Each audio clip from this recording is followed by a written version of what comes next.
네이티브 수준의 영어 실력이나 해외 경력이 없는 남편이 바로 취업하는 것도 어려워 보이고, 예스. 예. 지금 웬디라는 분은 정확하게 인지하고 계세요.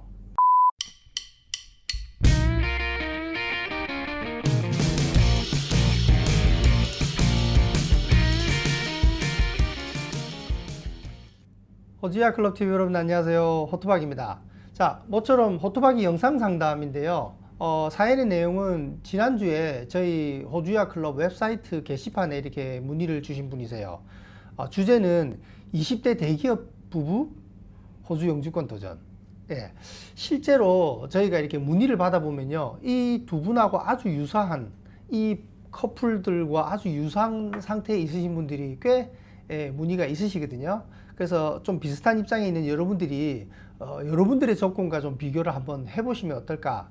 호토박이는 좀 어떤 솔루션을 드리는지 한번 살펴보도록 할게요. 자, 먼저 사연 내용을 잠깐 제가 좀 말씀을 드릴게요. 저는 현재 환경 분야 연구직으로 근무하고 있고, 이 문의 주신 분이 웬디라는 여자분이세요. 그러니까 와이프분이세요.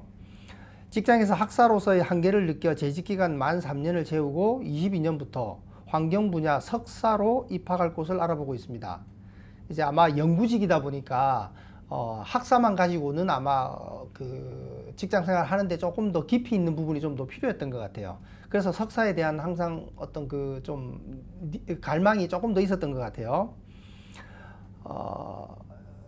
환경 분야에 석사로 입학할 곳을 알아보고 있습니다. 결혼 및 코로나 등으로 인해 해외 유학에 마음을 접고 있다가 남편이 공학 인증을 통해 476 비자라는 것을 알게 되면서 호주 유학 및 이민을 알아보게 되었습니다. 이 476 비자는 꼭 호주에서 학교를 졸업해야만 졸업생 비자가 된다, 그거 아니거든요. 예, 한국에서 공학 관련 분야는 한국에서 졸업을 해도 호주 졸업생 임시 비자가 되거든요. 요거 제가 조금 이따가 다시 한번 말씀드릴게요. 자, 남편이 2019년 2월에 전기공학 학사를 졸업하여 내년 21년 2월까지 476 비자 어플리케이션이 가능한 상태이며, 이 476 비자는 졸업하고 2년 안에 신청할 수 있는 거거든요. 해외에서 졸업하고요. 비자 취득을 위해서 PT 공부를 하고 있습니다. 남편이 현재 전기공학 학사 졸업 후 철도회사에 근무하고 있으며 해외 경험은 없습니다. 저는 호주에서 2011년 워킹홀리데이 경험이 있고, 그 후 영국에서 파운데이션 코스를 1년 하고 영국에서 환경과학 분야 학사로 1년 공부를 하시다가 좀 건강상의 어떤 개인 문제로 영국 대학을 졸업하지 못하고 한국에서 항공우주공학을 졸업했다고 하네요. 네, 항공우주공학인데 이제 공학 인증은, 본인은 공학 인증은 안 되고요. 저는 현재 컨설팅 회사에 근무 중이며 내년 9월까지 만 3년을 채워 재직할 예정입니다. 아마 퇴직할 예정입니다를 잘못 적으신 것 같아요. 자, 남편은 476 비자를 취득하게 되면 18개월 동안 체류가 가능하기 때문에 저는 배우자 비자로 2011년 10월쯤 출국하여 2022년쯤에 석사 과정에 어플라이 할 예정입니다. 일단 제가 학사 졸업 점수가 좋지 않고, 학점이 뭐 4.5에 2.9점밖에 안 된다 그러네요. 석사 지원 전공과 다른 전공으로 학사를 졸업했기 때문에 해당 분야의 연구직으로 근무한 경험을 최대한 살려서 해야 할 것 같고요. 추후에 기술 이민을 위해 연구 석사 과정으로 입학 준비를 해야 할 것 같습니다. 자, 여기서 이제 문제가 하나 봉착합니다. 학사 졸업 학점이 2.9면 뭐 호주에서는 사실 나쁜 건 아닌데, 한국 대학들이 보통 뭐 호주 대학들보다 훨씬 학점이 후하기 때문에, 네. 근데 뭐 4.5에 2.9점이면 그렇게 뭐 학점 때문에 입학이 되고 안 되고 하는 큰 문제는 생기지 않는데, 문제는 뭐냐면 이분이 지금 하고 계신 일이 환경공학 분야고 졸업은 항공우주공학을 졸업했잖아요. 이게 전혀 다른 거잖아요. 그래서 호주에서 석사를 다시 환경공학 석사로 간다? 쉽지는 않을 것 같아요. 왜냐하면 학사가 항공우주공학이기 때문에요.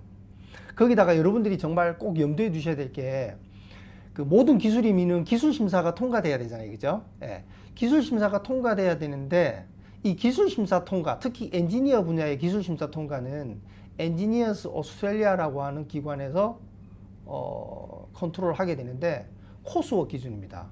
그러니까 학사학위나 석사 코스웍 기준입니다. 석사, 그러니까 연구 석사. 그러니까 이제 조금 그러니까 한국에서 생소하신 분이 계실 텐데, 호주는 영국식으로 이 석사가 두 갈래 길이 있습니다. 그 심화 학습을 할 수 있는 연구 석사가 그 코스웍 석사가 있고요. 보통 우리가 이제 말하는 그 논문을 통해서 졸업하게 되는 박사 과정으로 연결되는 리서치 석사가 있죠. 연구 석사를 하게 되면 보통 박사 과정으로 못 가고요. 이 연구 석사를 해야만 박사 과정으로 이렇게 가게 되거든요. 그런데 기술 심사 기준 요건은 이 코스웍 기준이에요. 연구 석사가 아니라. 더 어려운 공부를 더 깊이 있게 공부했는데 왜 이거는 기술 심사에서 불리하나요? 이렇게 반문할 수도 있는데, 연구 석사라는 것은 뭐 이렇게 좀 제가 직설적으로 얘기하면 자기가 하고 싶은 공부한 거 아니에요. 코스웍은 학사처럼 정해져 있는 과목을 EA에서 컨트롤 하죠.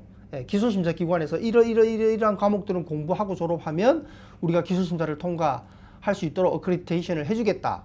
이렇게 돼 있는 거지만, 연구석사는 자기가 하고 싶은 분야를 딱 정해서 그 분야를 공부한 거기 때문에 일반적인 공학 인증을 해주기는 어렵죠. 기술심사 통과에는 더 불리합니다.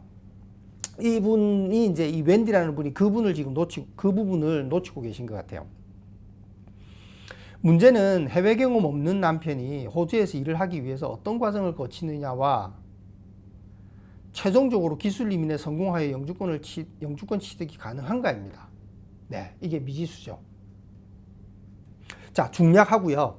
자, 그리고 기술 이민 관련해서 요즘 커트라인이 많이 높아져서 90점, 95점 정도가 되어야 한다는데, 현실적으로 영주권 취득이 가능한지 이에 대해도 고민을 하고 있습니다. 그렇죠. 대부분의 이제 이런 고민이 있죠. 자, 기술 이민을 이제 이 웬디라는 분이 계산한 거예요. 계산하면 남편분 같은 경우는 나이 점수가 30점, 영어 10점, 호주 학위 15점, 배우자 점수 15점 뭐 이렇게 돼 있는데, 이 계산 잘못된 계산입니다.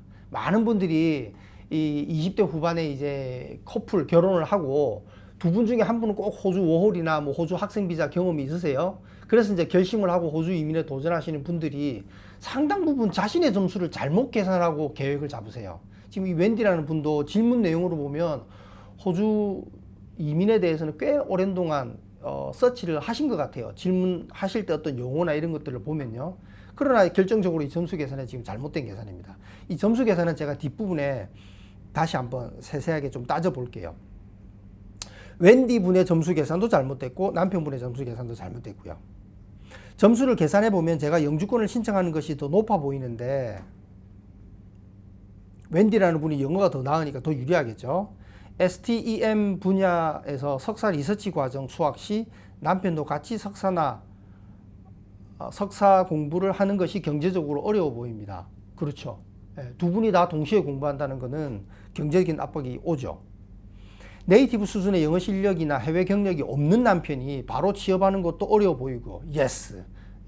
지금 웬디라는 분은 정확하게 인지하고 계세요. 호주에서 학업을 하지 않은 상태에서 취업하는 부분, 영어적인 핸디캡을 가지고 있는 상태에서 취업하는 부분이 현실적으로 얼마나 어려울 것이다 라는 것은 어느 정도 예상은 하시는 것 같아요. 자, 남편이 전기기술자로 공부하면서 호주에서 취업하고, 저는 환경 분야로 석사 졸업 후 호주에서 취업을 하고 싶은데 현실적으로 스폰을 받아 취업해서 기술 이민을 하는 것이 가능한가 생각해 봤을 때, 국내에서 다니고 있는 안정적인 직장을 관두고 시간, 비용 측면에서 너무 많은 리스크를 짊어지는 게 아닌가 계속 주저하게 되네요. 대부분 이제 이 부분이죠. 특히 20대 후반, 30대 초반에 이제 커플분들이 도전할 때는 한국에서 정말 뭐 지금 현재 무직 상태인데 어떻게 내가 도전해 보겠다. 이런 분들 같은 경우는 뭐 영어적인 능력, 재정적인 능력, 뭐 학업적인 능력 이런 것들만 맞으면 한번 도전해 볼 만하죠. 그러나 이분들 같은 경우는 두 분 다 한국에서 그래도 안정적인 대기업에 지금 다니고 있으신단 말이에요. 그러면 호주에 오셔서 3년, 4년 정도를 유학 이민에 도전했다가 원하는 결말을 맺지 못하고 한국에 돌아갔을 때 그 암담함. 그렇기 때문에 이제 선뜻 도전을 못하게 되는데, 이러한 것은 많은 호주 유학 이민 도전하시는 분들이 같은 입장에 졸업과 동시에 호주로 바로 오시지 않거나, 고등학교 졸업하고 동시에 호주에서 바로 고등학교 졸업하고 또 바로 호주에 온다라고 하면 모르겠는데, 이렇게 지금 안정적인 직장을 다니는 상태로 온다라고 하면 굉장히 주저하게 되고요. 저도 이런 분한테는 선뜻 이렇게 하세요, 저렇게 하는 게 어떨까요, 이렇게 솔루션을 주기는 매우 어려워요. 왜냐하면 제가 뭐 모든 걸 다 예지 능력이 뛰어나가지고 뭐 이렇게 될 것이다, 저렇게 될 것이다, 100% 제가 이렇게 뭐 장담을 할 수는 없잖아요. 쓰다 보니 약간 고민 상담처럼 되었는데 긴 글 읽어주셔서 감사합니다. 아직 젊기에 더 도전해보고 싶습니다. 현실적인 측면에서 조언 부탁드려요. 자, 마지막 이 문구, 현실적인 측면. 호토바이가 항상 답변 드릴 때 정말 철저하게 호주 현실에 입각해서 답을 드리는 편이거든요. 그래서 더러는 좀 답변 받으시는 분들이 조금 서운해하고 좀 너무 냉혹하게 이렇게 제가 답을 드리는 면이 좀 있긴 하지만 그래도 사탕발림처럼 답변을 드리는 것보다는 훨씬 더 유익할 거라고 보고요. 자, 먼저 요약을 한번 해볼게요. 자, 웬디님은 이제 92년생이고요. 그리고 남편분은 93년생입니다. 그리고 웬디님은 이미 6.5 정도 수준 이상이 되시는 분이고 남편분은 이제 6.0에 해당하는 수준의 이제 기술심사, 아까 그 476 비자를 위해서 6.0이 있어야 되거든요. 그걸 도전하고 계시다 그러고요. 웬디님은 항공우주공학과를 나오고 남편분은 전기전자공학 학사를 나오고요. 그리고 웬디님은 이제 연구원으로 3년차 지금 재직하고 계시고 남편분은 또 철도회사, 한국의 대표적인 뭐 철도회사 전기 분야로 지금 3년차 근무를 하고 계신데요. 근데 이제 웬디님은 호주 홀 경험도 있고 영국 파운데이션도 1년 하셨고 영국 대학 1학년까지는 다니다가 이제 학업한 경험이 좀 있으시죠. 그래서 아마 영어 조건이 좀 더 나으신 것 같아요. 남편분은 현재 이제 476 비자를 준비한다는데, 자, 이 476 비자가 왜 여러분들이 신중하게 생각하셔야 되냐면요. 워싱턴 오코드라고는 좀 아실 겁니다. 예. 그 한국에서 보통 공학 인증, 국제 공학 인증을 말하는 건데 아주 과거는 아니더라도요. 자신이 나온 학과 사무실에 연락해 보시면 자신이 워싱턴 오코드 적용이 되는지는 대부분 아실 거예요. 혹 워싱턴 오코드 나는 못 들어봤는데 하시는 분들은 대부분 워싱턴 오코드 적용이 안 되시는 분이고요. 워싱턴 오코드 자기가 된다라고 하시는 분들은 대부분 인지하고 계세요. 이런 분들은 호주에서 학업을 안 하셔도요. 476 비자, 졸업생 임시 비자 18개월짜리를 받을 수 있어요. 졸업한 지 2년이 지나지 않았다면. 그러면 워홀보다 훨씬 더 좋은 조건이잖아요. 농장 같은 데 가서 뭐 세컨 막 연장 안 해도 되고요. 그냥 18개월짜리 비자가 딱 주어지고 풀타임 일할 수 있으니까요. 그런데 이제 유학 후 이민의 도전을 염두에 두시는 분은요. 476 비자도 어쨌든 485 비자처럼 졸업생 비자 중에 하나거든요. 이 졸업생 비자는 평생 한 번입니다. 그러면 아까 점수 계산에서 자 뒤에 자 점수 계산 나오는데요. 보시면 호주에서 학업하지 않고서는 점수가 안 되거든요. 그럼 내가 이미 476 비자로 졸업생 비자를 받아서 호주에 와서